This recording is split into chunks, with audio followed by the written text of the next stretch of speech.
دنیا میں آنے کا مقصد کیا ہے؟ قرآن میں اللہ کہتا ہے کہ میں نے تمہیں کسی مقصد کے لیے پیدا کیا. سو ہر انسان اپنا مقصد ڈھونڈتا ہے، لیکن وہ مقصد کریکٹڈ ہوتا ہے کہ آپ اپنے معاشرے کہ جتنا جتنا اللہ آپ کو نوازتا جائے، تعلیم دے، پیسہ دے، شہرت دے، پاور دے، ایک ہی امتحان انسان کا ہوتا ہے جو اللہ اور آخرت پہ مانتا ہے. ایک ہی چیز ہوتی ہے کہ آپ دوسروں کی زندگی بہتر کیسے کر سکتے ہیں. آپ کا جو امتحان ہوگا، ہم سب کا امتحان ہوگا، جب ہم اپنے رب کے پاس جائیں گے تو وہ ایک ہی سوال پوچھے گا کہ جو میں نے تمہیں دیا تھا تم نے اسے کیا کیا انسانیت کے لیے. اور یہ جب آپ کی تعلیم اور یہ کہ مقصد زندگی کا یہ ساتھ ساتھ جاتے ہیں.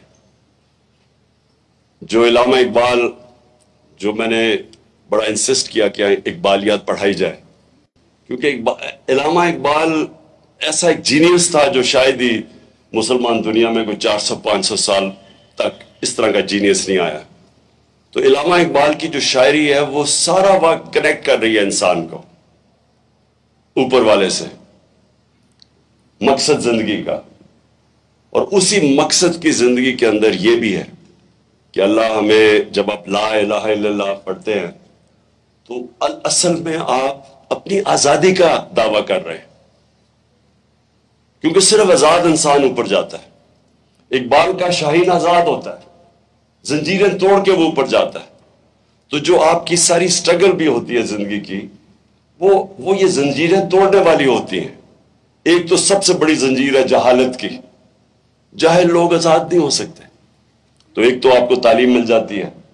پھر جو دوسری زنجیر ہے وہ ہم بت بنا دیتے ہیں اپنے راستے میں، جن کی ہم پتہ سوچے سمجھے بغیر ان کی پوجا کرتے ہیں، جس میں خوف کا بت ہے جو کہ آپ کا دین توڑتا ہے. خوف کا بت کہ اللہ کہتا ہے کہ میری رزق میرے ہاتھ میں ہے، میں نے تم کرو گے فیصلہ، میں کروں گا تمہیں کتنی رزق ملے گی.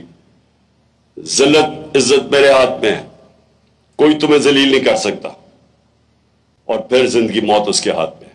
یہ کیوں اللہ نے اپنے ہاتھ میں رکھا تھا؟ انسان کو آزاد کرنے کے لیے، یہ دن اس خوف سے آزاد کرنے کے لیے. اور پھر قرآن کی آیت ہے جو لوگ ایمان لے آئیں اللہ ان کے خوف دور کر دیتا ہے.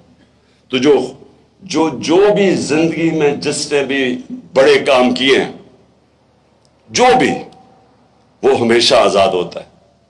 وہ ہمیشہ اس نے اپنے خوف کے اوپر قابو پا لیا ہوتا ہے.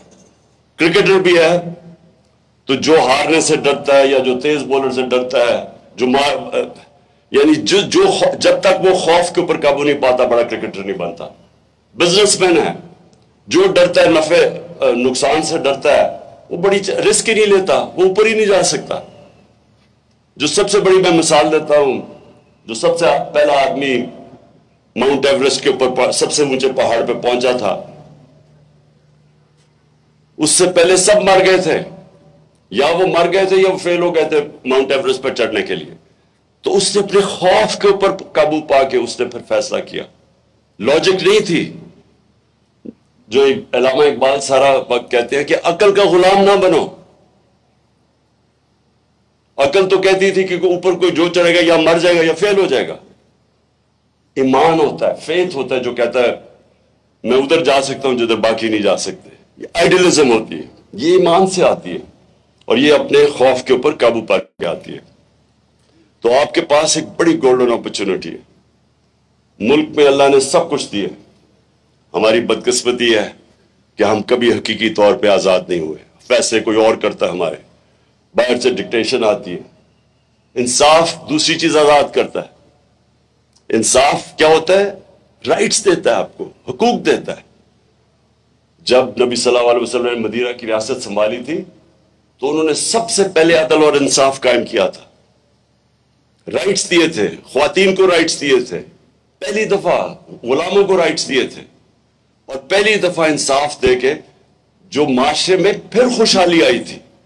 پہلے انصاف آتا ہے پھر خوشحالی آتی ہے. کسی بھی معاشرے میں جدھر انصاف نہیں ہے وہاں خوشحال نہیں ہے.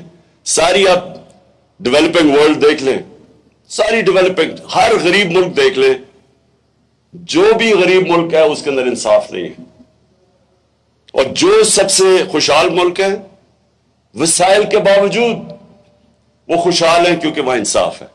سوئٹزرلینڈ میں کچھ بھی نہیں ہے، 99.9% ہے ان کا رول آف لا انڈیکس، کہ سب سے زیادہ انصاف ہے۔ ساری مسلمان دنیا میں 20% سے کم انصاف ہے، ہم رول آف انڈیکس میں 20% سے کم ہے۔ سو یہ جو ہے، یہ انسان پھر اس کے لیے جد و جہد کرتا ہے۔ آزادی کوئی دیتا نہیں ہے پلیٹ پہ، زنجیریں گرتی نہیں ہیں، توڑنی پڑتی ہے۔ آزادی کوئی ملتی نہیں ہے، چھیننی پڑتی ہے۔ میں بڑا خوش ہوں، اور اتنی دھوپ پہ آپ بیٹھے ہوئے اس لیے میں نے بڑی مختصر تقریر کیا ہے۔ مجھے خوشی یہ ہے کہ اتنی زیادہ ہماری اس علاقے میں ہماری فیمل ریپرزنٹیشن ہے، یہ بہت خوشحال چیز ہے ہمارے ملک میں۔ اور انشاءاللہ میں آپ سب ادھر سے میں ایکسپیکٹ کرتا ہوں کہ نمل یونیورسٹی سے اس ملک کی فیوچر لیڈر